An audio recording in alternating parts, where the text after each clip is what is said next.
Good day, everyone. This is Dr. Chris Arcelia Villanueva. It's a pleasure to be your speaker today, and I'm looking forward to sharing my insights with you. So, let's get started. I'll be talking about teaching strategies for the 21st century learners. Okay, so what can you say about the picture? Okay, the picture shows on the 21st century learning environment. As you can see there, so there are a lot of technologies used in a classroom setting.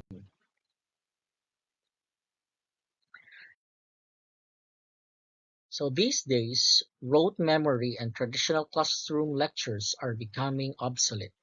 Either new teaching approaches are being developed or outdated teaching techniques are being updated for use in the 21st century classrooms. So teachers today are using new tools that empower and of course engage students. These are some of the cutting-edge methods that educators in the 21st century should be aware of in order to provide learners the tools they need to succeed in the modern world. So talking about cutting-edge methods, so these refers to innovative, pioneering, and advanced approaches, techniques, or tools that are the forefront of a particular field or industry. These methods often involve new technologies, creative solutions, or experimental approaches that challenge traditional ways of thinking and, of course, in doing things.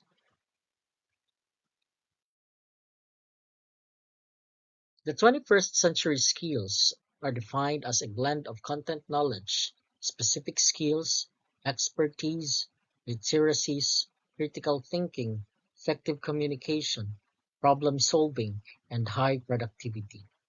Page in 2009 asserts that 21st century skills are more than technological literacy. Instead, they include proficiency in critical thinking, problem solving, communication, and teamwork.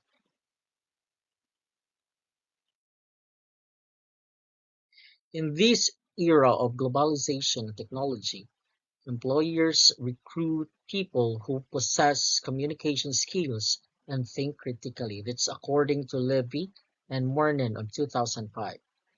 According to Wagner, 2008, asserts that learners need the following skills if they wish to survive in a working place. So these are the following. So critical thinking and of course problem solving, collaboration and leadership, effective oral and written communication, assessing and analyzing information. The Republic Act number 10533, more commonly known as Enhanced Basic Education Act of 2013, mandated in Section 5 that the curriculum shall use pedagogical approaches such as constructivism, inquiry-based, reflective, and collaborative, and of course, integrity.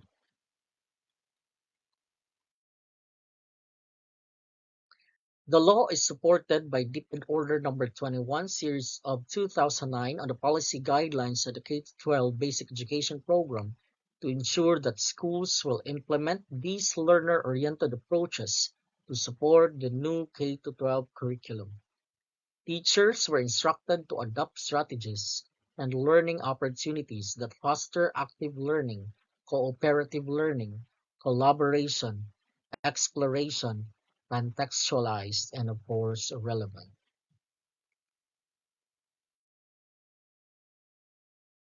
Okay. Today's instruction in the classroom setting is shifting strategies from a teacher-centered to a student-centered learning.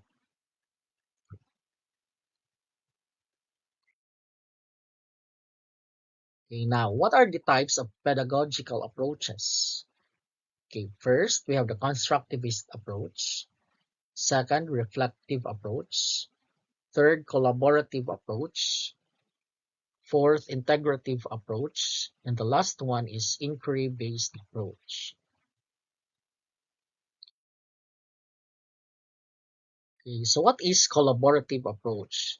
So the collaborative students learn through working together with others to create new knowledge and achieve shared learning goals. The purpose of the schools is to develop our learners, teaching the students ourselves and gradually fading to let the students break free from supervised teaching. This is when the teachers are not the only ones teaching them, but other people who can also meet their learning needs. So what are the five main models or components of pedagogy that teachers can use to design our course or subjects? So these are the five models of the collaborative approach. First, we have discussion, or it may be reflection group. Second is the writing group collaborative learning. Problem, third, or project-centered collaborative learning. Fourth, peer teaching collaborative learning. And the last is learning communities.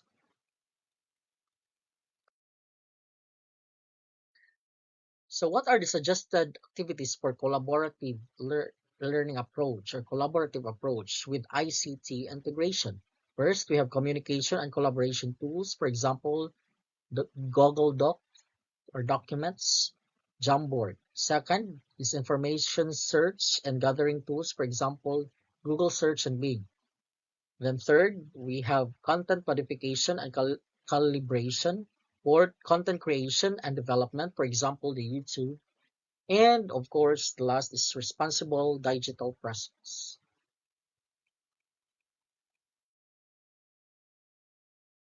Constructivism, of course, is a learning theory which argues that students actively construct their own knowledge and that reality is determined by their experiences as a learner. It also emphasizes that individual experiences make students' learning unique to them.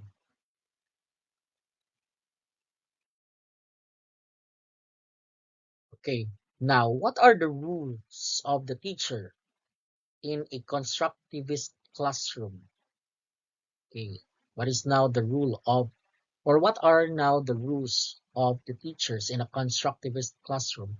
So first, we have here allow students to choose their learning path. So they have the freedom to choose on what learning path. Next, we have here use performance-based and experiential approaches to learning. Third is do a lot of collaborative and interactive activities using interactive games. And of course, contextualize the activities and concepts. And last but not least is encourage students or learners to challenge their assumptions. So these are the rules of the teachers in a constructivism approach.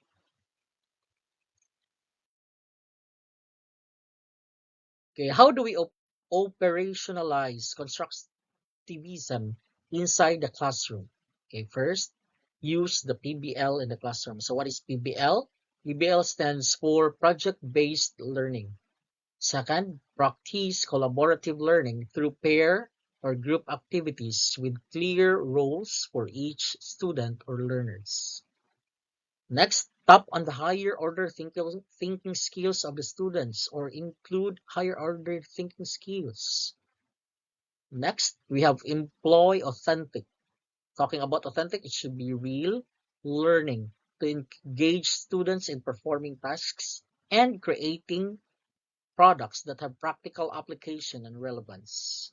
Fifth, develop assessment tools that place high value on learning process and of course that promote student participation or foster student participation. And last but not least is foster and ensure a safe and of course productive learning environment.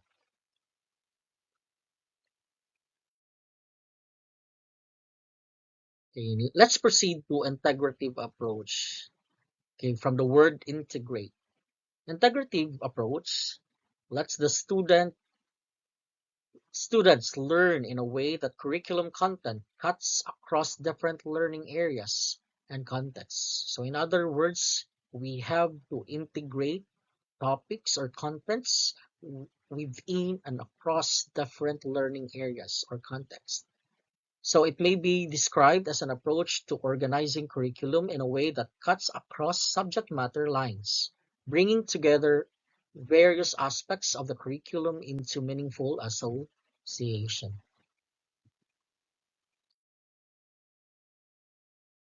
Okay. Inquiry-based learning. Inquiry-based learning is described as student-centered approach. So this is a student-centered approach driven by students' questions and their innate curiosity. Okay.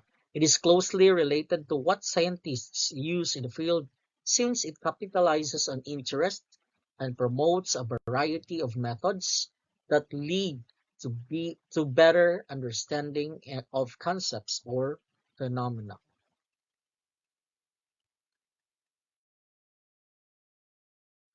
Okay, so what are the phases of inquiry-based learning or IBL approach? Okay, first phase, we have here the orientation. So the teacher, of course, will stimulate, or the teacher stimulates curiosity by briefly introducing the topic or concepts. So this is now the time that the teacher will make some motivations that stimulates curiosity of the learners. Second phase is conceptualization. So of course, in this phase, questions are generated and a hypothesis or hypotheses are formed. Next phase, we have here investigation. So students discover the answers through reading, exploring the internet, interviewing or conducting an experiment, and validating their hypothesis using the data of information or information they have gathered. The fourth phase of IBL or inquiry-based learning is conclusion. So this time, students establish their solutions and answers to the questions or problem. And the last phase, we have here discussion or communication.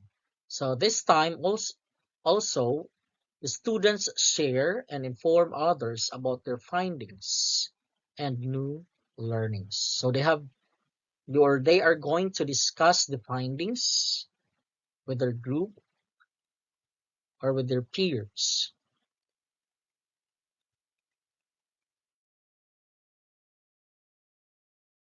Okay, different level of inquiry-based learning. So there are different levels of IBL. The first one is limited or confirmation inquiry. So in this level, students confirm a principle through an activity. The results are already known in advance. So that is the first level. So the limited or confirmation inquiry level. The second level is called as the structured inquiry. So this time, students or pupils investigate a teacher presented question through a prescribed procedure. So there's a prescribed procedure in this structure or in this level or in this second level or the structured inquiry. Next, the third level is the guided inquiry. So this time, students or pupils investigate teacher presented question using learner or student designed or selected procedures. And the fourth level is called as the open inquiry. So this time, students investigate questions that are student formulated through student designed or selected procedures. So open inquiry.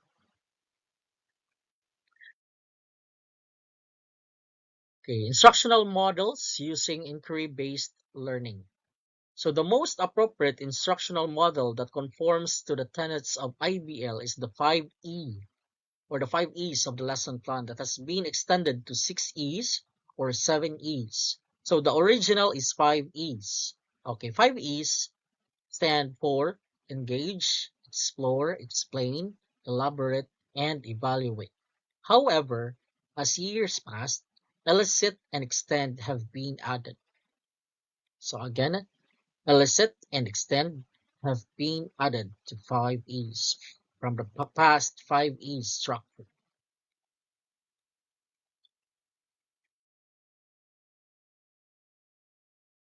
So let's proceed now to the reflective learning or the reflective approach. So in this approach, students make sense of their experiences by understanding the context of learning, their own contribution to that context, and by drawing from literature to explain these experiences. Okay, according to Thompson in 2008, reflection is seldom part of today's education, perhaps explaining why students think that learning is about memorizing facts.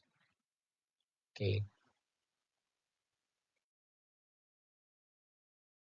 Okay, as you can see there, it's a learning cycle made by Kolb's, and it is entitled as Kolb's Experiential Learning Cycle, the learning theory of Kolb's. So we have here the concrete experience, having the actual experience in the concrete. Okay, then abstract conceptualization, learning from the experience. Reflective observation, it's reflecting on the experience. Active experimentation, active experimentation, it's all about trying out what you have learned. So this is the Kolb structure or the learning cycle of Kolb's or experiential learning cycle made by Kolb's.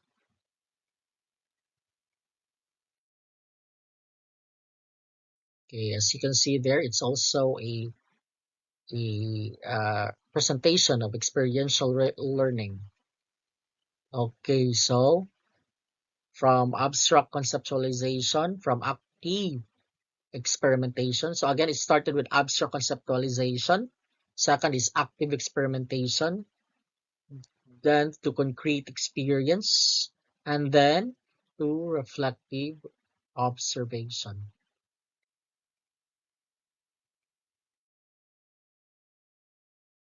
Okay, 21st century learning. How it is different from the traditional education. Okay. Okay, let us try to differentiate traditional education versus the modern one. So in traditional education, so it is teacher-centered, then subject-specific knowledge. Okay, one-way transfer of knowledge. So there's only one way in transferring of knowledge.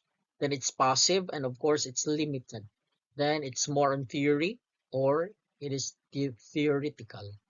For the modern one, or in modern education, so in modern education, it's a learner-centered approach. Then it's subject-specific, not subject-specific knowledge only, but also it has skill-based knowledge. And then there are a lot of ways to transfer or ways in transferring knowledge, or there's a multi-way in transferring of knowledge.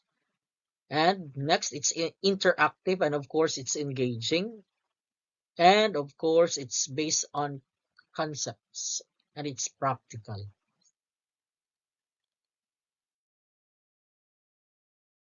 Okay. So in traditional learning model, so teacher is the source of knowledge, where he or she plans for teaching, and it's rigid. So learners conform to or receive knowledge from teacher-centered, using chalk talk, rote learning, and repetition, textbook-based, exam-driven. And then learners work by themselves. For the lifelong learning, so educators, of course, will guide and they will facilitate, and of course, they are the catalyst for learning, designing for learning, and of course, this is very important, so they are flexible enough. Next, learners in this case learn by asking or inquiring, doing authentic learning, and of course, this is student-centered. Then life skills, competency-based, multiple intelligences, and learning styles. Then there's a vast information of resources. And of course, people learn in groups and from each other, or it could be in collaborative learning. Okay. So 21st century skills. Okay, how today's students can stay competitive in a changing job market. Okay, so what are these skills, or what are the skills in the 21st century? Okay, first and foremost is the learning skills. So in the learning skills, it involves critical thinking, creativity, collaboration, and communication.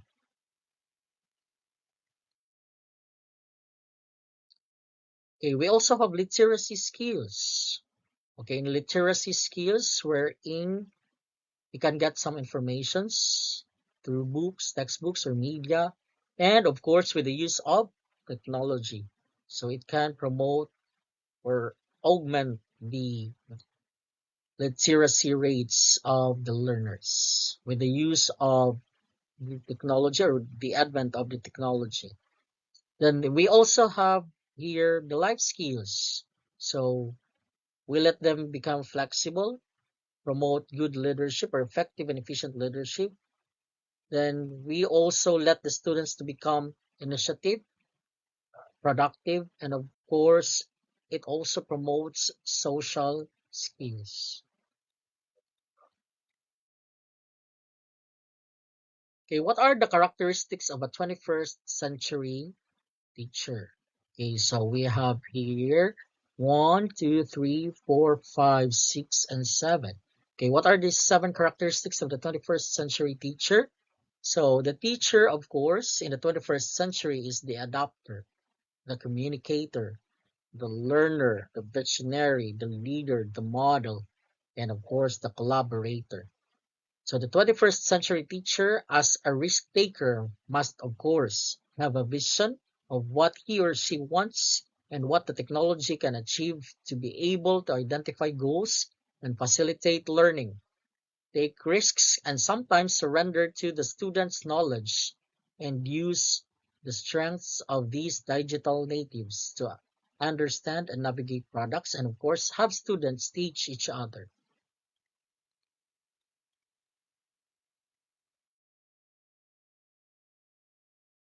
Okay, so what must 21st century teachers do to develop critical thinking? Okay, so engage in problem solving, collaborate with others, make real world applications, think critically and creatively, communicate clearly and accurately, reflect on learning, analyze, reason, and evaluate, and open-minded. So what are the 5 C's in the 21st century? So we have here, first C is commitment, the competence, creativity, compassion, and of course, character. Compassion. Okay, the problem. Although teachers are pretty aware of the importance of teaching the skills that would enable their learners to thrive and succeed their future career, most of knowledge transmission is, up to this day, done via long lectures and or textbooks. This is according to OECD on the year 2009. As a matter of fact, this type of knowledge does not enable the learners to apply it in their daily life when they leave the school. What is worse, perhaps many will drop out of school as it does not meet their expectations and aspiration. That's according to Schleicher on 2012. So many dropouts of school is one of the main problem that does not meet the expectations and of course the aspirations.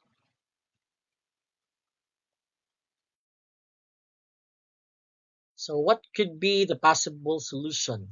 So to meet learners' needs, aspirations, and expectations, of course, teaching differently becomes a must. So it's a must. So teachers need to be aware of the skills needed in the 21st century class. So teachers, of course, are innovators. Teachers must also be aware of the skills needed in the 21st century class or 21st century setting. It must be borne in mind that for learning take place, learners must be engaged in the teaching learning process.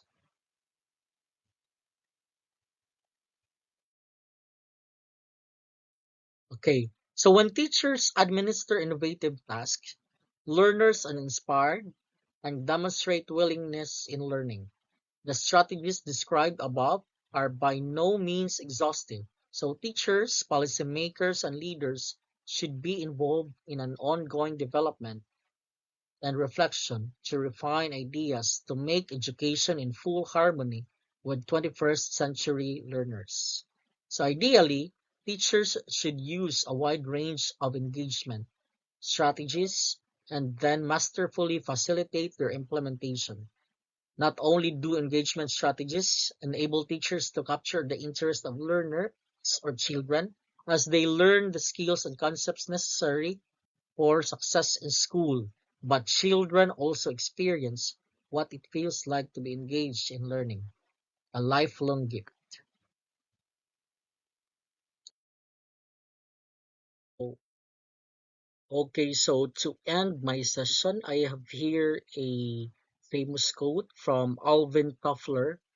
It says that the illiterate of the 21st century will not be those who can't read and write, but those who cannot learn and relearn. So this quote highlights a profound shift in the skills required to thrive in the 21st century. So therefore, we have to learn or acquire new knowledge, skills, and attitudes in a rapidly changing world.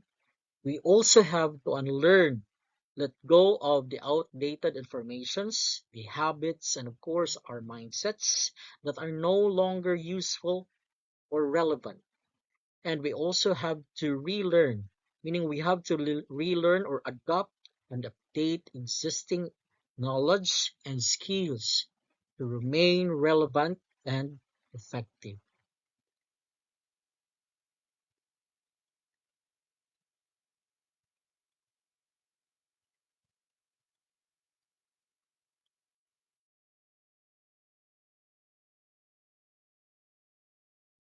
Okay, so these are the references about my topic.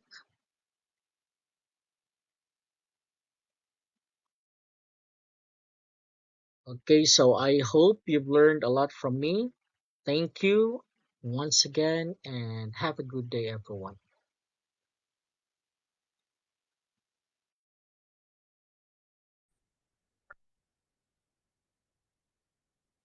Good day, everyone, and welcome to this session on continuous personal and professional development for school leaders. So, thank you for joining me today as we embark on this critical topic that directly impacts the effectiveness of leadership in our schools. Now, as school leaders, we may wear hats. We are visionaries, administrators, mentors, and lifelong learners. So, in today's rapidly evolving educational landscape, the challenges we face are complex and the stakes are high. That is why investing in both personal and professional development is not just a choice, but a necessity. So let me ask you this. How do you stay ahead in a world that's constantly changing?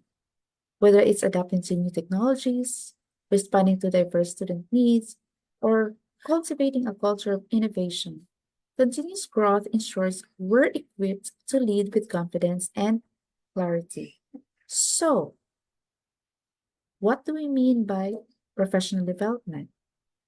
As its core, it's the ongoing process of refining your skills, expanding your knowledge, and cultivating your leadership qualities.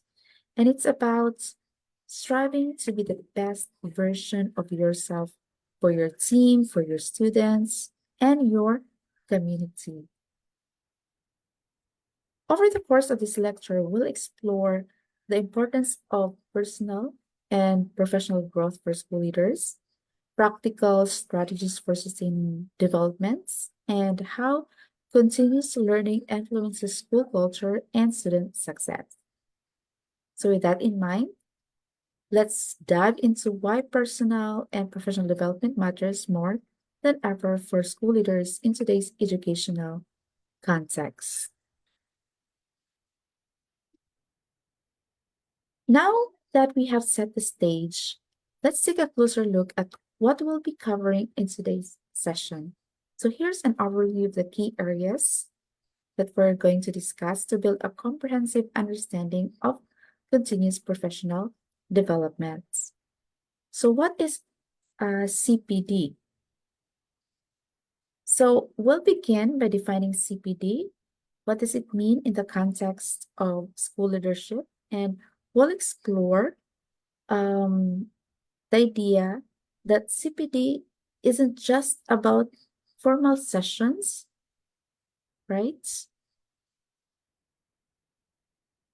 But there's more to it.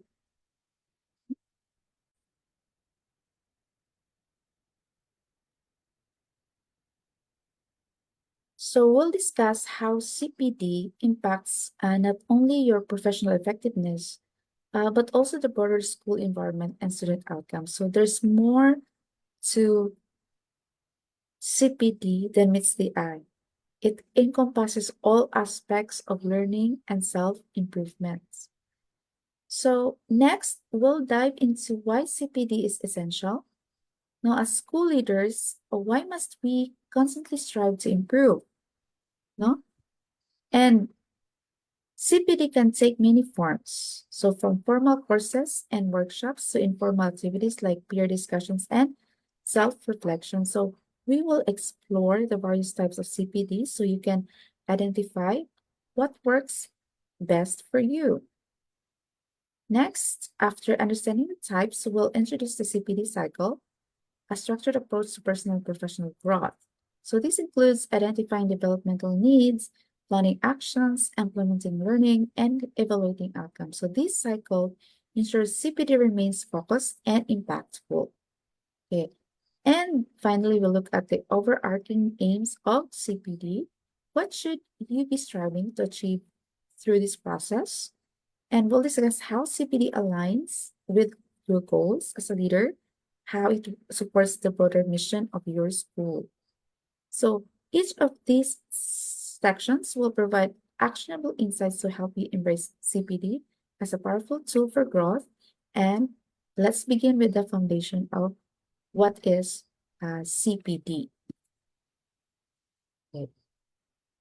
So CPD stands for Continuous Professional Development. Okay, so it refers to the process of training and developing a professional knowledge and skills through independent, participation-based, or interactive learning. It is the process whereby people's professionality and professionalism may be considered to be enhanced according to Ivan Lenda, 2008. Okay. So to summarize, a CPD is about constant improvement, developing the skills, knowledge, and attitudes needed to excel in your role and adapt to the ever-changing demands of education. Okay.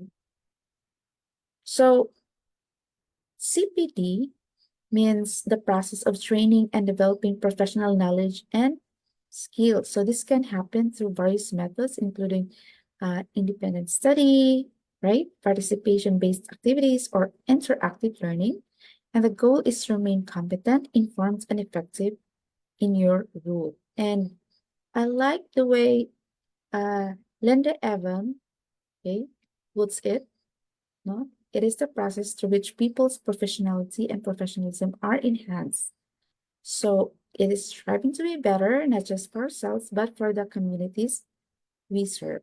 Okay, so now that we have defined CPD, let's move on to discuss why it's so important for school leaders like yourselves. What is the importance of CPD? Okay, now another definition, okay, first, before looking at how important it is, according to Bolito and Padua 2013, it is a process of teachers' development after joining the profession, a process of lifelong learning, both formal and informal, and involves both voluntary teacher initiatives and programs externally planned and mandated by authorities. And according to Hazarika and Zara in 2011. It emphasized that CPD is a lifelong process. Okay? It begins in the early stages of a teacher's training and extends throughout their career. It involves continuous professional development activities that evolve alongside the educator's career progression. And according to Dewey's perspective, no, John Dewey highlights the practical aspects of learning, stating that future learning and practice must be based on actual life experiences of the individual. And this emphasizes the importance of experiential learning in CPD. And Son's perspective, according to Donald Son, he adds another dimension by advocating for reflection on past experiences to guide future practice. So this reflective practice is a cornerstone of effective professional development. So together, these perspectives remind us that CPD is not just a requirement, but a dynamic and personalized journey. It is rooted in experience, reflection, and a commitment to lifelong growth.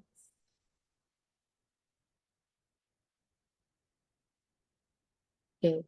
So with these definitions and perspectives in mind, so let's now turn our attention to the importance of CPD and why it is a critical element in the career of every school leader.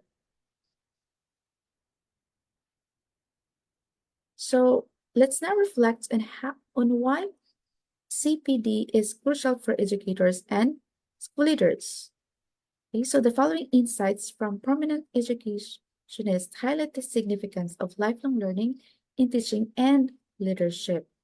So quoting Dylan William, a renowned educationist, reminds us that every teacher needs to improve, not because they are not good enough, but because they can be even better. So this statement emphasizes the idea that CPD is not about fixing deficiencies, but striving for excellence even when we're already doing well. And quoting Rabindranath Tagore also provides profound insight with his words. A teacher can never truly teach unless he or she is still learning. So this highlights the necessity of continuous learning and growth for educators. To inspire others, we must first commit to developing ourselves. And these quotes underline an essential truth that education is not static at all, and neither are the skills required to teach and lead effectively. CPD ensures that we stay adaptable, innovative, and aligned with the evolving needs of our schools and community. So with these inspiring words in mind, let's move on to explore the various types of CPD and how can they support your journey as a school leader. Now, before that, let's take a look at some importance of CPD. Okay. So CPD is more than just a process. It is an opportunity to enhance your personal and professional life.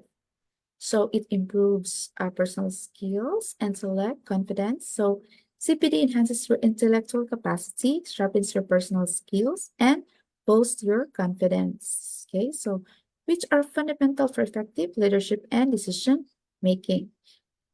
Now, by engaging in CPD, you remain competitive and prepared for future opportunities. It's a strategic way to build your credentials and stand out in a dynamic professional environment. So continuous development also strengthens your ability to learn, adapt, and absorb new knowledge, skills that are critical in a fast-evolving educational landscape. Now, CPD encourages you also to take ownership of your growth journey. It fosters independence and self-motivation, qualities that are invaluable for leaders and educators. And finally, engaging in CPD reflects your ambition and dedication to self-improvement. It signals to your peers, students, and community that you are committed to bring the best version of yourself. So as you can see, the benefits of CPD go beyond immediate professional gains. They also contribute to long-term personal fulfillment and career success. So now let's proceed. Okay. Let's take a closer look at the types of CPD, okay, and later, and then let's now focus on the advantages that CPD training offers to professionals. So these benefits highlight why continuous development is vital, not just for personal growth, but for enhancing professional effectiveness. The first is advantage is stay up to date with the latest trends and learn new skills. So CPD ensures that professionals remain informed about the latest trends, methodologies, and innovations in their field. It equips them with new skills to adapt to changing environments. Second, improve their performance at work. So, by continuously developing, professionals can enhance their ability to perform efficiently and effectively in their roles, meeting and exceeding workplace expectations. Second is boost their self-confidence. As professionals acquire new skills and knowledge, their confidence in their abilities grows, empowering them to take on challenges and seize opportunities. Next is enhance their professional reputation. So CPD is a testament to a professional's dedication to excellence. So it demonstrates their commitment to being a capable and forward-thinking leader, which can significantly enhance their reputation. And last, obtain concrete proof of their professionalism and commitment. So engaging in CPD provides tangible evidence of a professional's commitment to their career and personal growth, and this is valuable when seeking new opportunities or advancing their organization. So as you can see, CPD training does not only benefit the individual, but also contributes to a culture of excellence and adaptability in the workplace. Okay. So how important CPD is for teachers? Okay. So why is CPD essential for teachers? In the fast-changing world of education, staying current and adaptable is critical to meeting the needs of today's students. So it keeps professional knowledge and skills updated. So CPD helps teachers keep their professional knowledge and skills up to date. So the new generation of students has different approaches to learning compared to previous ones, right? So CPD enables teachers to learn and adapt new techniques that are relevant and effective for teaching this generation. It also results to teachers who have been in the profession for many years, it's common to become comfortable with establishing teaching styles. So CPD helps address this reluctance change by providing opportunities to stay in touch with the latest developments in the education sector. And this ensures their teaching remains dynamic and impactful. Okay. So these points highlights how CPD not only enhances individual growth, but also directly impacts the quality of education provided to students. By staying engaged in CPD, teachers can meet the evolving demands of their profession and their learners. Okay. Now, CPD also encourage exchange of knowledge. Okay. So, and also improve communication with other schools. Okay. So one of the significant benefits of CPD is that it encourages teachers to exchange their knowledge and ideas with their colleagues. So this creates a culture of mentorship where senior teachers can guide and support newer teachers, and such knowledge sharing fosters a collaborative environment that benefits both educators and students. Now, CPD also facilitates opportunities for teachers to connect with colleagues from other schools. Now, and this cross-school collaboration allows educators to share and learn new teaching techniques, increasing knowledge sharing across institutions, and the result is an overall improvement in the quality of education through shared expertise and best practices. So by promoting collaboration and open communication, CPD not only enhances individual development, but also strengthens the collective teaching community. Okay, then CPD courses are flexible and they get better career opportunities. So one of the greatest advantages of CPD is its flexibility. Teachers can take online courses that are not bound by traditional classroom settings, and this allows you to learn from the comfort of your home and at your own pace. Additionally, there are plenty of online materials available to help you develop and refine your teaching skills. Aside from that, CPD also helps in advancing your career. So by taking courses relevant to your professional roles, you not only acquire new skills, but also position yourself for promotions and better opportunities. So these programs ensure that you remain competitive in the job market while contributing to your professional growth. So these benefits demonstrate how CPD can accommodate the diverse needs of teachers, offering them with the tools and opportunities to grow both personally and professionally. Okay. Now, it is also an evidence of competence, right? Right? So completing CPD courses serves as a tangible proof of your competence. So it helps you stand out among your peers by demonstrating your commitment to growth and excellence. So this not only increases your credibility, but also positions you as a more skilled and competitive professional. And CPD builds on the skills you already possess. So it enhances your ability to perform effectively as a teacher, meeting and often exceeding the expectations of your students and employers, which ensures that you remain a valuable asset to your institution. So by providing evidence of your abilities and consistently refining your skills, CPD ensures that you remain confident, competent, and capable in your role. Okay. So now let's proceed to the types of professional developments. Okay. So there are various types of professional development, starting with the formal CPD. So this structured approach ensures clear objectives and measurable outcomes, making it a cornerstone of professional growth. So this type of CPD involves active and structured learning opportunities designed to achieve specific outcomes. So some common activities in this category include offline and online training programs. So this program provide comprehensive learning experiences that can be completed in person or remotely, offering flexibility to fit different schedules and needs. Okay. The other one is learning-focused seminars and conferences. Okay, so seminars and conferences are excellent platforms for exploring new ideas, networking with peers, and gaining insights from industry leaders. Then another, we have workshop and events. Okay, is another formal CPD. It involves hands-on workshops and professional events, fostering interactive learning and skill building in a practical and engaging setting.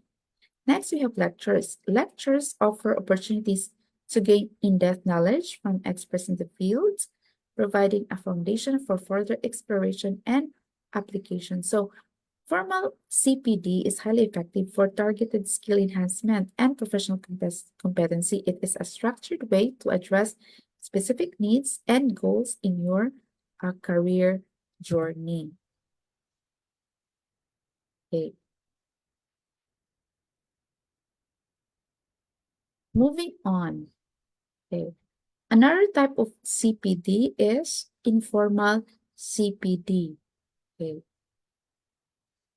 So informal CPD is a self-directed approach to professional development that offers flexibility and relevance to your specific role and interest. So informal CPD, often referred to as self-directed learning, focuses on activities chosen by the professional without a structured syllabus. So this method allows individuals to tailor their learning experiences to suit their specific needs and goals while maintaining relevance to their professional rules. So common examples of informal CPD includes on-the-job learning, no? So learning directly from the workplace experiences is one of the most valuable forms of informal CPD. So it involves solving real-world challenges and gaining practical insights while performing daily responsibilities. Second type of informal CPD is by watching others. So observation is a powerful learning tool. So by watching peers or mentors, professionals can pick up effective strategies, techniques, approaches to improve their own practice. Next is attending informal seminars or events. So participating in knowledge sharing events or informal seminars fosters collaboration and innovation, so providing opportunity to exchange ideas and learn from others. Next is private study. So engaging in personal studies such as reading books, articles, or watching relevant videos enables professionals to deepen their understanding and skills at their own pace. So informal CPD complements structured learning by providing a flexible, self-motivated approach to personal and professional growth. Okay. So why is CPD important? So change is constant, right? And in the ever-changing world we live in, it becomes almost imperative to keep progressing in our profession, right? Okay. So we live in a world where change is the only constant. To remain relevant and effective in our profession, it is really essential to keep progressing and adapting. And CPD provides the tools and opportunities needed to stay aligned with these changes. The best way to navigate this shift is by embracing CPD. It allows professionals to stay ahead of the curve, ensuring that their knowledge and skills evolve in tandem with the demands of their fields. And continuous learning leads to superior growth. So if you aspire to achieve greater success in your professional career, CPD is your path forward. It not only helps you improve, but also open doors to new opportunities. So CPD is not just a choice, it's a necessity for anyone who wants to thrive in their career, work while contributing to their organization and the community. Okay. So with this understanding, let's move on to discuss the CPD cycle and how you can apply it systematically to achieve your development goals. Okay, so the continuous professional development cycle. So much like other learning process, it is best thought of as a circular series of activities that guide you through continuous improvement. Okay, so the process. The CPD cycle outlines 5 key stages that professionals move through. First, identifying your development needs through planning. So the cycle begins with identifying areas for improvement or growth.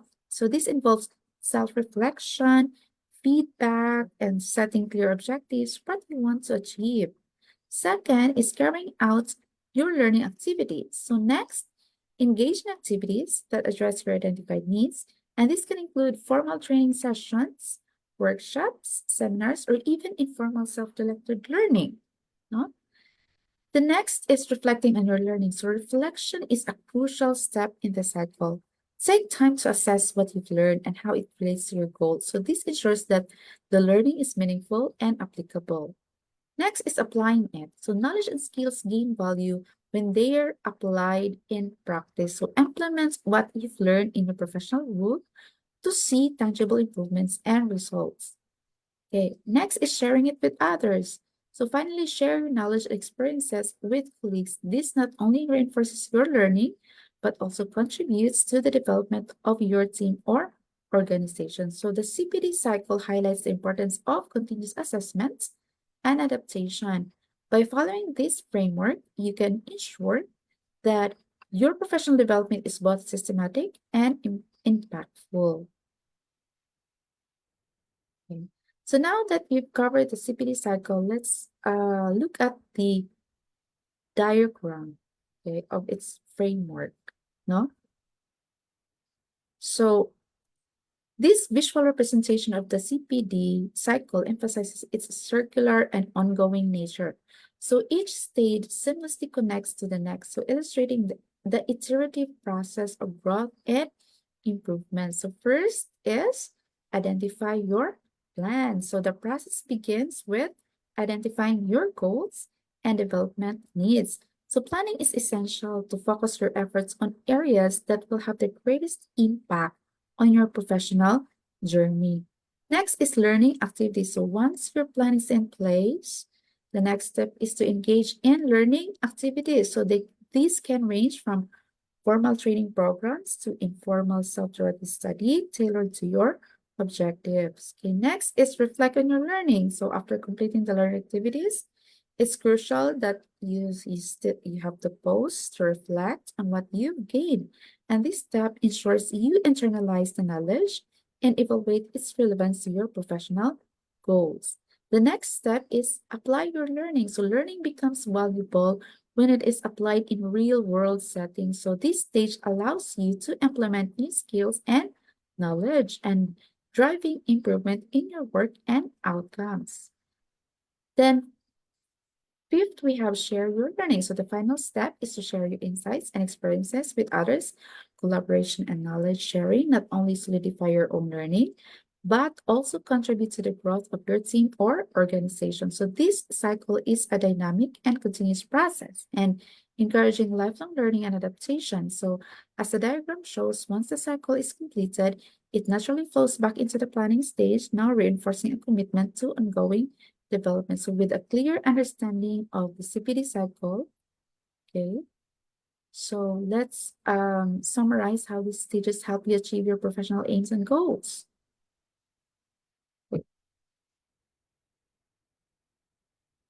So first, identifying your needs. So these are a number of ways in which you can identify development needs. So for example, you can carry out a skill audit. So you may receive feedback from colleagues about an area in which you are weaker. Then alternatively, you may have an interest in a particular area and wants to develop your knowledge. And once you have identified your key areas, you then need to plan the activities, no? Next is planning and carrying out developmental activities. So develop activities may either be formal, right? Such as training courses or particular qualifications. So these are often, though not always, provided by an external provider, right? And may carry a cost. So you can also use the online resources that are cheaper or even free. Or it could be informal learning, including side-by-side learning, video training, coaching, or reading on the subject. Next is reflecting on your learning. So reflecting on what you have learned is a vital part of continuing professional development. So learning does not emerge only from activities that you have designated as development, and you may find that you are learning at least as much from your day-to-day activities, right? So for any formal or informal but designated development activity, you should record the activity, what you found useful or not useful about it, and what you have learned. In each case, make sure that you are clear about how it will change what you do in the future. Okay, then applying your learning. So going on training courses or watching videos is only the start. You then have to apply what you have learned to your own job. So the competence theory of learning sets out that we must go through 4 stages when we learn. First is unconscious incompetence, so not knowing what you need to know. Second is conscious incompetence, so knowing where we need to develop and watching other people do it, but still unable to do it ourselves with any skill. Third is conscious competence, so being able to do something reasonably well, provided we concentrate. And fourth, unconscious competence, so being able to do something almost instantly without needing to focus on it, right? So that's fourth, apply your learning. And when you have done some training or other developmental activity, you will probably be somewhere between conscious incompetence and conscious competence, depending on how much you have been able to practice. So you therefore need to spend time applying your learning and practicing to move to a stage of unconscious competence. Fifth is sharing your learning so with others. So some commentators add a fifth stage to the competence cycle, being able to teach others. So it is certainly true that being able to articulate and share your learning is an important part of making sure that you have fully internalized it. Okay, so let's pause for a while. Okay, let's have some short activity. Make your own CPD for 5 minutes. Okay, let's allow to reflect on what you have learned so far, and then try to make your own CPD, whether it is informal or formal one. Okay, so I think you can do that in 5 minutes, or we can just proceed to the next slide, no?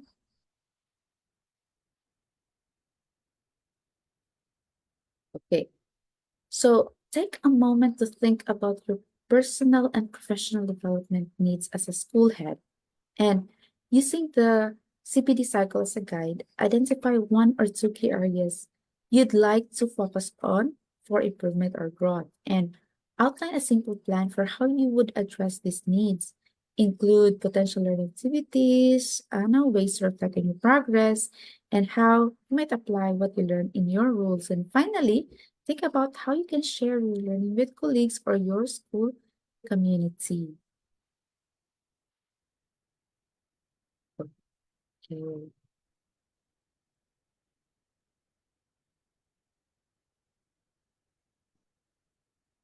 So moving on, okay, moving on, it's also very important, no, in your professional development to record your development. So an essential part of the CPD process is recording your development. So this ensures that your progress is tracked and your learning is documented for future reference and evaluation. So keeping track of the needs and goals. So start by maintaining a record of your development needs and goals. Then regularly assess your progress against these objectives to ensure that you're on track and making meaningful improvements. Next is recording training and qualifications. So document all the training courses or qualifications you complete. Include key details such as the date of the training, the provider organization, the aims of the training, and your reflections on what you learned. And this record will serve as a valuable resource for future planning and validation of your efforts. Fifth is learning from experiences. So if you encounter critical incidents or make mistakes, treat these as learning opportunities. So record the details of the incident, what you learned from it, and how you plan to approach similar situations differently in the future. So recording your development not only keeps you organized, but also reinforces your commitment to growth. It provides tangible evidence of your progress and helps you stay motivated as you work toward your goals. So by documenting your learning journey, you build a strong foundation for continuous improvement. And let's now take a look at the aims of CPD for school heads. Okay, so following are the aims of CPD as enlisted in the National Curriculum Framework for Teacher Education. Okay, so first is counseling and curriculum development. Okay. So one of the primary aims of CPD is to strengthen your ability to provide effective counseling and contribute to curriculum development. So this ensures that the educational framework meets the evolving needs of the students. Second, update on own academic discipline. So CPD keeps you updated with the latest advancements and developments in your field of expertise, ensuring your knowledge remains relevant and impactful. Next is updates on social and educational issues. So staying informed about current social and educational trends allows you to address broader challenges effectively and create meaningful solutions. Then we have collaborate with teachers. So collaboration is at the heart of effective leadership. So CPD facilitates opportunities for you to work closely with teachers, fostering a culture of shared learning and innovation. Then we have transforming practices for child-friendly learning. So lastly, CPD aims to help you transform existing practices to create a more child-friendly and inclusive learning environment. So this ensures that students feel supported and engaged in their educational journey. So these aims underscore the transformative power of CPD, not just for individual growth, but for the broader educational community. Okay, so let me share to you some 10 key points for professional development. Okay. So to effectively engage in professional development, it's helpful to focus on key strategies that can guide your growth. So here are some 10 essential points to consider as you create and refine your CPD plan. First is developing action steps. So start by defining clear, actionable steps to achieve your professional goals. Breaking your objectives into smaller tasks makes them more manageable and achievable. Next is set long-term goals first. So identify your long-term aspirations to ensure your development efforts are aligned with broader vision for success. Third, technical knowledge. Continuously enhance your technical expertise to stay current and effective in your role. Fourth, developing action steps. Again, reinforce the importance of planning specific actions that directly supports your goals. Fifth, make a record of your pinnacle moments. So document key milestones and accomplishments in your career. These moments provide valuable insights into your progress and areas of strength. Six, evaluate yourself. Regularly self-assess helps you measure your growth. So identify areas for improvement and adjust your plans accordingly. 7, explore context. So understand the context in which you operate. So consider your organization's culture, challenges, and opportunities when you design your development strategy. 8, be ready for challenges. So flexibility is crucial. So stay open to adapting your plans as new challenges or opportunities may arise. 9, make a list of your skills and how to put them into practice. So inventory your skills and think critically about how to apply them effectively in your role. 10, work in a team. So collaboration amplifies learning. So engage with colleagues to exchange knowledge, ideas, and support. So by focusing on these key points, you can structure your CPD journey in a way that maximizes impact and fosters meaningful growth. Okay, next, here are some tips for CPD. Okay, so let me give you some important tips for your CPD. So to maximize the benefits of your CPD journey, maintaining a learning log or diary is a highly effective practice. So let's discuss how this can enhance your professional development. Okay.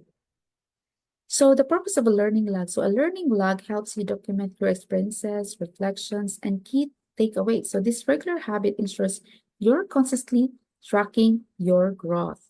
Next, frequency of entry. So aim to write in your learning log at least once a week, no?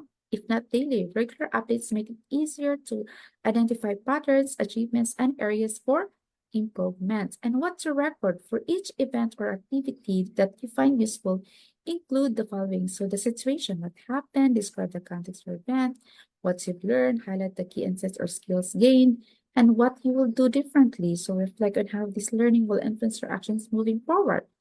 Then, using the diary to assess progress, your learning log can act as a benchmark for measuring your progress against your development goals, and it provides a clear record of where you started, what you've achieved, and what remains to be done. So a learning log is a simple yet powerful tool for turning everyday experiences to meaningful growth opportunities. So it keeps you aligned with your goals and helps you maintain focus on continuous improvements.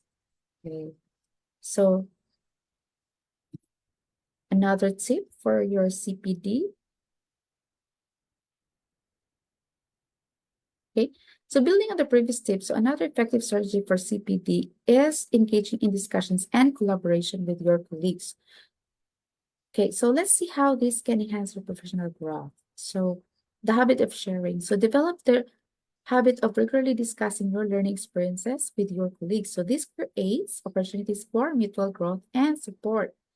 And benefits of shared learning. So sharing insights can serve as a powerful development tool. So helping everyone involved to learn from diverse experiences and perspectives. And also it can help you generate ideas. So engaging in dialogue with peers can spark ideas for new development activities and strategies and reinforce learning. So discussing what you've learned not only helps refine your understanding, but also solidifies the knowledge in your mind, making it easier to apply in practice.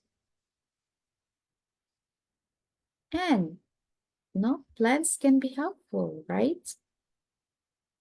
Okay, so another tip for your CPD is that effective CPD often involves careful planning and structured approaches. Okay, so plans can be helpful, right? A well-thought plan ensures your CPD activities are purposeful and aligned with your goals. So before CPD activities, take some time to review the program, understand what it offers and how it aligns to your objectives, conduct an internet search to gather background information, resources, or insights that may enhance your learning experience, and establish clear objectives and brainstorm ways to attain them. Setting specific targets will help you stay focused. Okay, and during CPD activities, keep field notes to document key points and insights in real time. Make summaries of what you've learned to enforce your understanding, and evaluate events to identify their relevance and usefulness to your development. And after CPD, communicate your insights with your colleagues or mentors to validate your understanding and share what you've learned to create collaborative learning environment. Take action by implementing what you've learned in your daily practices, reflect and adjust as needed to ensure continuous growth. So approaching CPD with this structured mindset helps you maximize its impact and ensures that every step of the process contributes to your professional growth. So let's use these steps to make our CPD journeys more effective and more meaningful. Okay. Now let's connect the concept of continuous professional development, or CPD, with the National Education Policy 2020, which emphasizes the importance of ongoing learning for educators. Okay, so this time, we are gonna look at a different framework of continuous professional development. Okay. So the core focus of the National Education Policy 2020 places a strong emphasis on continuous learning and capacity building for educators. So it recognizes the dynamic educational landscape, which requires school heads and teachers to stay updated with evolving methodologies, technologies, and policies. So to ensure that school heads and educators not only enhance their professional skills, but also contribute meaningfully to the holistic development of their institutions. So it is aligned with creating a robust, future-ready education system. So the rule of CPD for school heads is to empower school heads to lead by example, demonstrating the value of lifelong learning. So it facilitates improved management, curriculum implementation, and teacher mentoring as envisioned by the National Education Policy 2020. Okay, so CPD is not just an activity, but a pivotal part of the school leader's journey to excellence. So in this slide, we're going to discuss and understand the essence of continuing professional developments and its significance for educators and school heads. So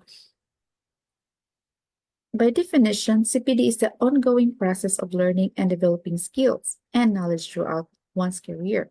So it helps individuals remain updated and competent in their respective fields. So the focus of CPD is on improving the skills and competencies of teachers, and it fosters the adoption of the latest innovations and advancements in their professions. And CPD can be pursued through multiple modes, including training programs, seminars, workshops, and self-learning initiatives. So CPD not only enhances the personal growth of teachers, but also strengthens the overall quality of education in the institutions. Okay. Now, here in this slide, you can see continuing professional development, no? That can be tailored to meet the needs of both individuals and groups. Okay, so let's examine how these two approaches differ and their unique benefits. Okay, so for individual CPD, it focuses on personal growth and professional development. So example of this, online courses tailored to personal interests, self-paced learning modules, one-on-one mentoring sessions, no? And this approach allows educators to focus on areas of personal interest and improvements, while group CPD encourages collaboration and shared learning experiences. So examples of these group CPD are workshops, group training sessions, team-based problem-solving exercises, and this approach fosters teamwork and allows for the exchange of ideas among colleagues. So both individual and group CPD approaches are crucial for holistic professional growth. So while individual CPD caters for personal needs, group CPD strengthens the collective capability of a team or institution. Okay, so in this slide, we're going to explore more on the objectives of CPD. Okay, so continuing professional development is a holistic approach, not aimed at equipping educators with the tools to adapt, grow, and excel in their roles. So let's explore the key objectives of CPD and how it impacts the learning and teaching process. First, it sensitizes teachers. So it instills ethics and constitutional values such as empathy, respect, and responsibility among students. So foster a spirit of service, democratic values, and equality.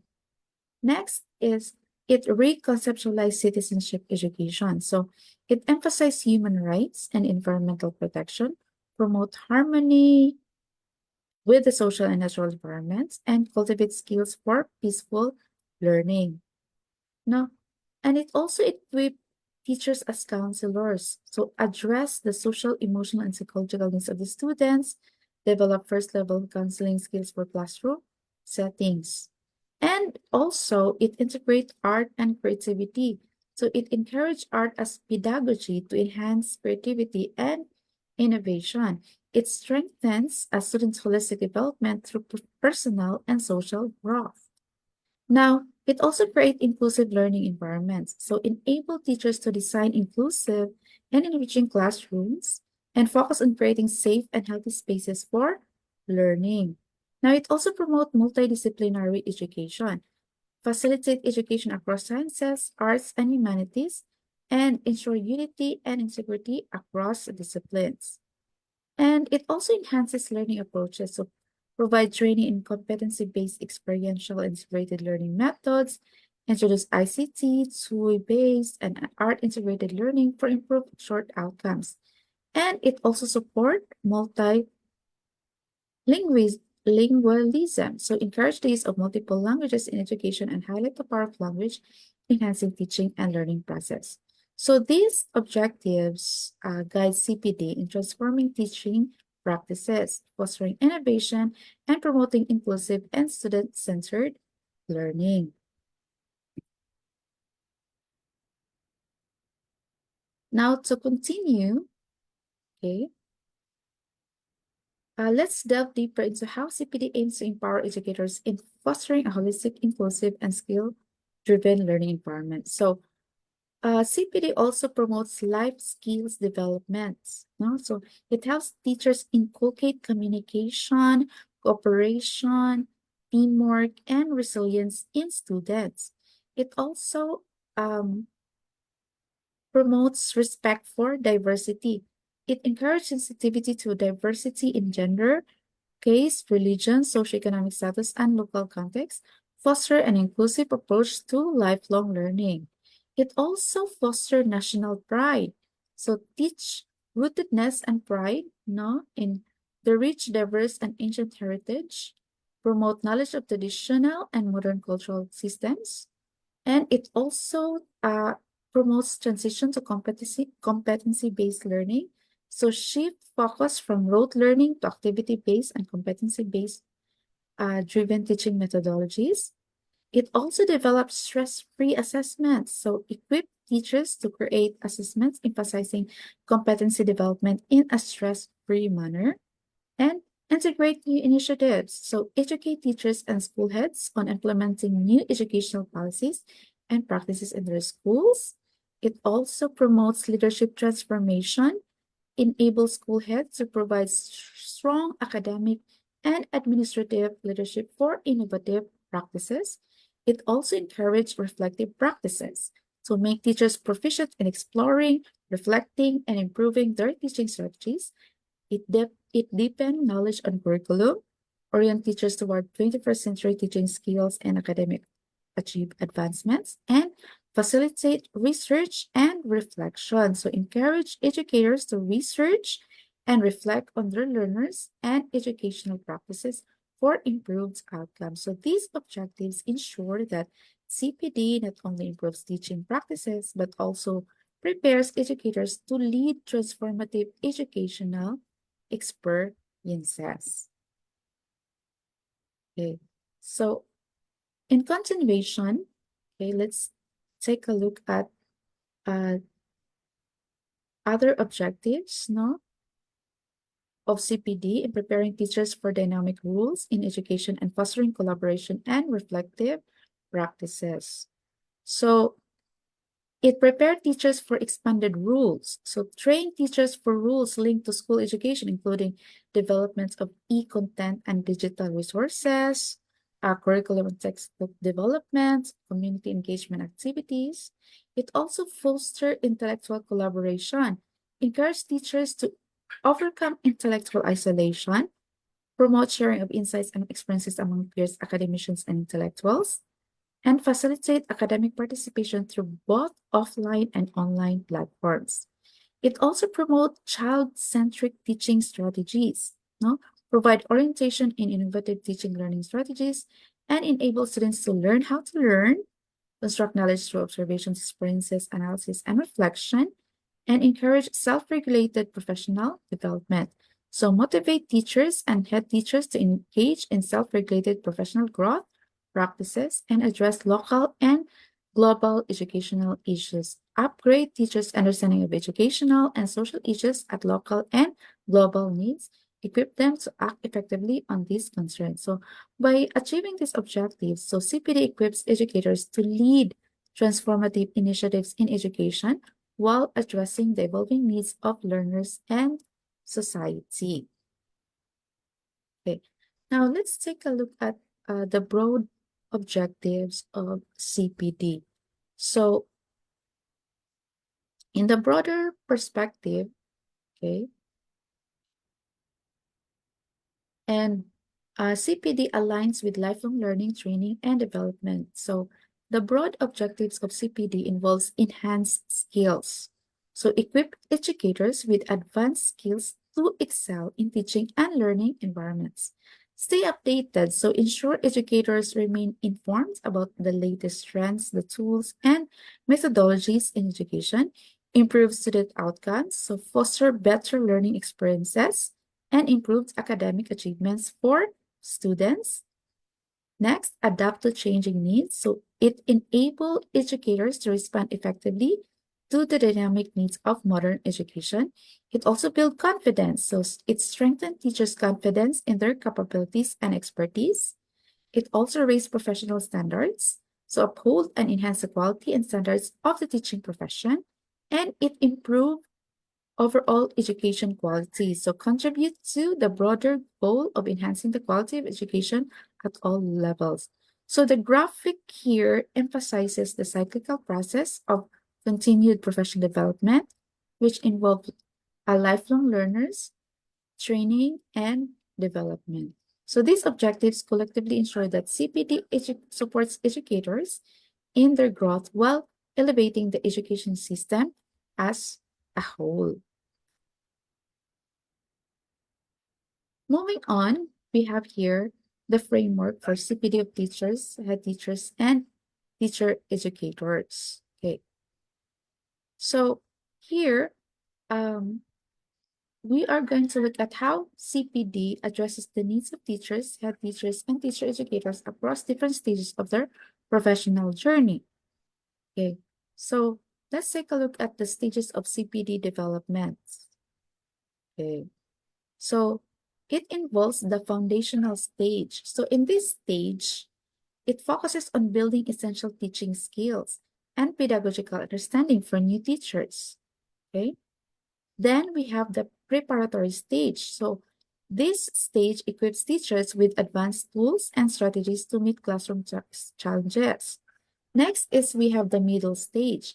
It enhances leadership skills and fosters collaboration among peers, while the secondary stage prepares educators for higher level responsibilities, including mentorship and curriculum design.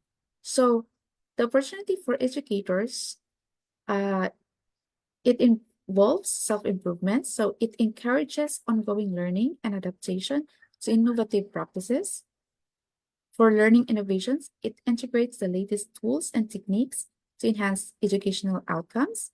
And for development modules, provide structured learning pathways for professional growth, and sharing best practices promotes collaboration and the exchange of effective teaching methods. Okay. So align with the National Education Policy 2020 to ensure relevance and effectiveness. CPD empowers educators to grow with their rules, ensuring they remain motivated and competent in an ever-changing educational landscape. Okay, so here we're gonna look at no, how the CPD align with the National Education Policy, which ensures that teachers, the head teachers, and teacher educators remain at the forefront of educational excellence. So it highlights opportunities for growth. So teachers will have continuous opportunities to enhance their skills and learn the latest innovations in their professions. Okay.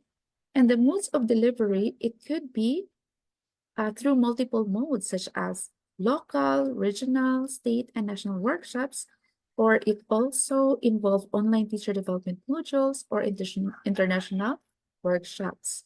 And it also involves collaborative platforms. Online platforms will be developed to facilitate sharing ideas and best practices among educators. And it involves annual commitments. So teachers are expected to participate in at least 50 hours of CPD opportunities every year. So these activities are to be tailored to individual interests and professional goals.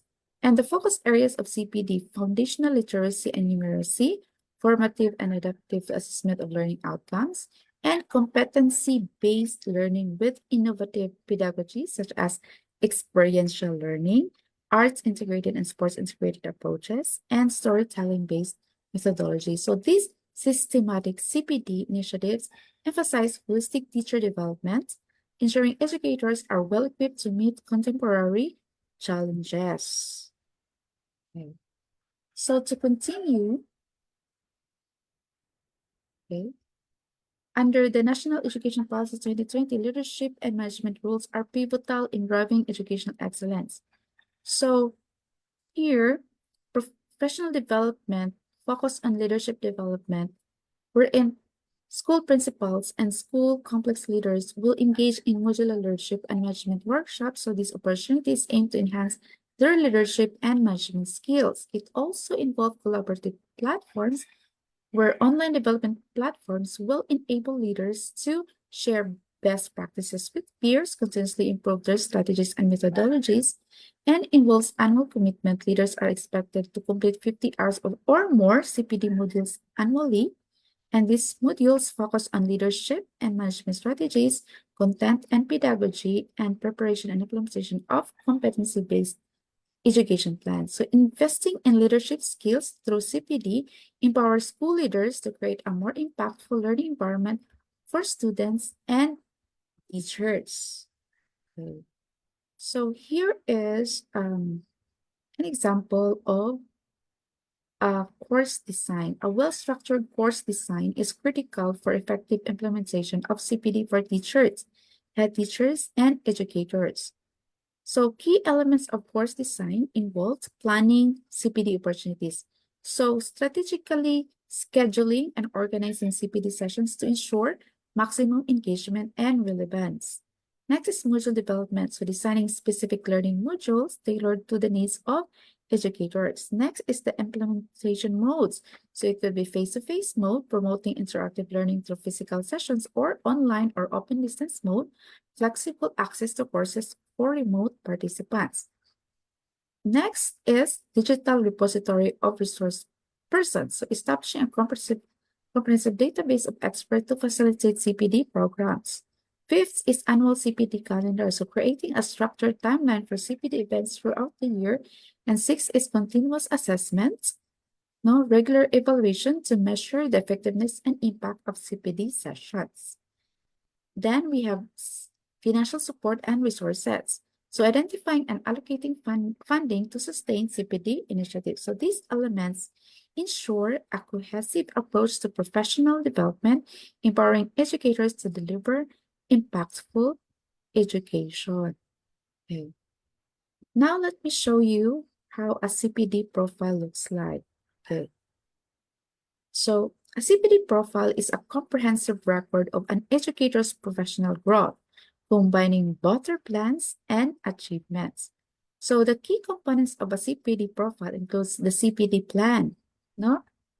The CPD plan includes development objectives and activities aligned with career goals and school priorities, agreements majoring annual professional reviews, and the purpose is to provide a roadmap for continuous growth and ensure activities are targeted and meaningful. Next is the CPD record. So it includes documentation of CPD activities such as training sessions, seminars, and workshops, opinions and comments on the activities attended. And the purpose of the CPD record is to maintain a history of participation and reflect on the impact of these activities. So combining planning with reflective recording ensures a structured and impactful approach to professional development. Okay. So what are the features of effective CPD? Okay, so to maximize the impact of continuing professional development, it's crucial to understand the features that make it effective. So the key features of effective CPD, first, it is enjoyable. So learning is most effective when it is engaging and enjoyable for participants. Next, it must be practical. So focus on real-world application, ensuring immediate relevance to daily tasks. Next, it is affordable. So cost-effective solutions make CPD accessible to a wider audience. Next, it is evidence-based. So based on proven methodologies and research-backed strategies, it is personalized, tailored to individual needs, career paths, and goals. It is relevant, addresses current challenges and future demands in the field. It is used consistently, meaning it encourages regular application and integration of learning into professional practice. It is collaborative, it promotes teamwork and knowledge sharing among peers, and it is supported. It is backed by institutional resources, mentors, or leaders to reinforce implementation. So effective CPD is a balance of personalization, practicality, and collaboration, ensuring sustainable professional growth. Okay. Now let's take a look at another framework of the CPD cycle. Okay, so this time, the CPD cycle is a structured framework that guides the process of continuous professional development, ensuring it remains an ongoing and effective effort. So first is identify. No? So recognize areas for growth and development. So this could involve self-reflection, feedback from peers, or organizational goals. Next is plan. Develop a clear strategy and timeline for achieving the identified development goals, include resources, training, and objectives. Next is act. Implement the plan by participating in learning activities, training programs, or practical applications relevant to your goals. Next is review. Reflect on the effectiveness of the activities, assess what worked, what didn't, and why. And implement. Apply the learned skills and knowledge in the workplace or professional environment. Ensure consistent practice to embed these skills. So the cycle depicted emphasizes its continuous nature, with each stage seamlessly leading to the next. So this structured cycle helps professionals stay aligned with their personal and organizational goals while fostering consistent growth and learning. Okay. So the need of CPD to improve teaching strategy, teaching skills. So CPD is essential for educators to keep pace with the ever-changing demands of the teaching profession. So it ensures teachers are equipped with the latest tools and techniques to enhance their skills. So here are some key benefits of CPD for teaching skills. First, update with innovative ideas and pedagogical methods. So it helps teachers incorporate new teaching strategies and methodologies. Second, adapt to new developments. It encourages teachers to stay informed about the latest trends and advancements in education. Third, it improves interaction skills. It develops better communication and engagement techniques for student interaction. It increased motivation. It boosts enthusiasm and passion for teaching by providing opportunities for growth. It also develops greater ability for self-awareness, self-reflection, and self-confidence. It facilitates personal growth, enabling teachers to evaluate and improve their teaching approaches. It also encourages strong commitment to teaching and its goals. So it reinforces dedication to educational objectives and student success. And it also enables new skills for a stimulating learning environment. So equips teachers with creative strategies to make classrooms more engaging and productive. So CPD empowers teachers to be lifelong learners themselves, which in turn benefits their students and the educational system as a whole. Okay, so what are the different modes of CPD training? Okay, so CPD training comes in different modes. It could be trainings in workshops, right? It could be a face-to-face, online, or blended modes to provide hands-on learning experiences. Or it could be in a form of studying a course. So enrolling in a structured learning programs to gain in-depth knowledge on specific topics. Or it could be in a form of academic contributions like participation in workshops, seminars, and conferences as a chairperson, speaker, or panelist or organizer to share expertise. Or it could be in a form of attending exhibitions or conferences, no? Engaging in events specifically designed for teachers to explore innovative practices. Or it could be in a form of peer group exchange, no? Engaging in constructive dialogue and sharing experiences with fellow educators. Or it can be in a form of publication of papers or research, no? Conducting and publishing action research to contribute to educational knowledge. Or it could be in a form of field participation, so gaining exposure through field work, faculty exchange visits, or specialized programs. Or it could be in a form of content development, creating e-resources, modules, reference books, and textbooks for wider dissemination of knowledge. So these diverse modes ensure that CPD is accessible, practical, and effective in equipping educators with the skills they need to excel. Okay, so next, I'm going to show you some example of a face-to-face mode of CPD. No, so this is very structured because this is face-to-face, no? Okay, so that is just an example. So to ensure effective learning during face-to-face CPD sessions, a structured timetable is recommended. Okay, so this helps maintain focus, optimize engagement, and adequate time for the activities. Okay. Now, let me show you this framework. Okay. An e-portfolio serves as a digital repository that showcases a teacher's progress, achievements, and reflections as part of their continuous professional development. Okay. So, an e-portfolio showcases CPD activities. So, it highlights 50 hours of CPD activities reflecting the teacher's learning progression and development. And contents of the portfolio includes artifacts, articles, certificates from paper presentations, workshops, and online courses. It also contains skill analysis, a thorough examinations of skills and competencies, including personal needs analysis and gap identification. It also includes goal setting, outlining objectives, and strategies to address existing gaps, and also reviews. Okay, regular periodic evaluations to track progress, and feedback mechanisms. So authorities will analyze each teacher's portfolio and provide constructive feedback within a stipulated time frame, ensuring alignment with professional goals. So by maintaining an e-portfolio, teachers can systematically document and reflect on their professional journey, making it easier to measure growth and identify areas for future development. Okay.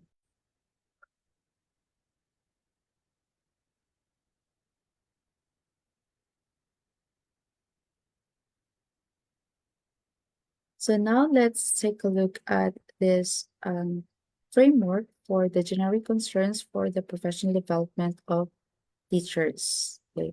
So professional development for teachers is rooted in the need to build a deeper understanding across various dimensions of teaching and learning. So the key areas of concern that guide continual professional development for educators is found here. So the key areas of focus involves learners and learning.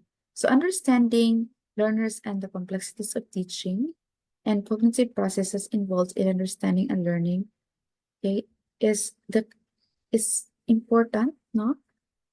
And also education and society. Now, under education and society, it involves exploring the interrelationship between education, schools, and society, gender considerations, schools and society, and also another concern is well-being. So addressing health and overall well-being as part of holistic education.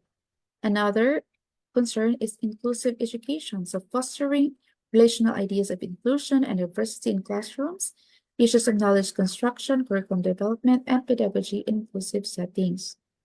Now, another concern is language and policy. So, recognizing the importance of language in learning and the role of multilingual teaching strategies, reviewing policy documents, including the National Education Frameworks, and also cultural understanding, rootedness, and pride in cultural and constitutional values, reflecting the rich heritage of the country.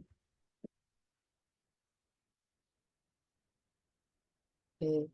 So, the importance of CPD, okay, for teachers. So, one of the main importance of CPD for teachers is achieving national professional standards for teachers, no? So, the PPST defines the work of teachers by outlining the essential elements of effective teaching for the 21st century. So it aims to enhance teachers' personal and professional growth by clarifying expectations and identifying areas for improvements. Okay. Develop a culture of improvement. So CPD fosters a culture of continuous improvement and excellence within schools, and teachers learn to adapt, innovate, and improve teaching practices. It also develop career progression, so provides teachers and staff opportunities to advance their careers, encourages skill enhancement and professional growth, and enhance student performance. Now, by improving teaching skills, CPD directly contributes to better educational outcomes for students. It focuses on innovative methods to address student needs effectively. So investing in CPD is investing in the future of education. It empowers teachers to excel, supports their career ambitions, and ensures students receive the best possible education.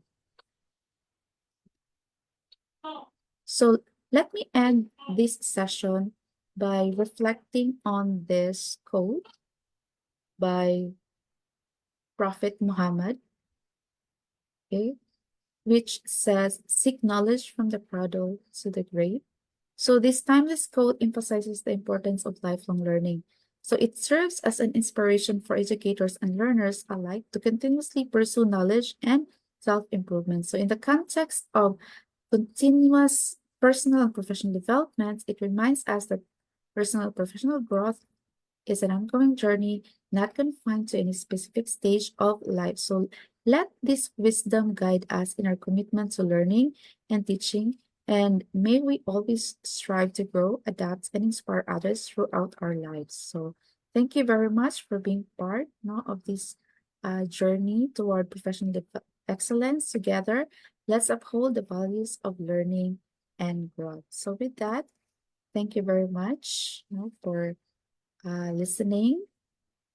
Okay, so and hopefully you're able to grasp, okay, the meaning of a continuous personal and professional development, you know, for school leaders and teachers.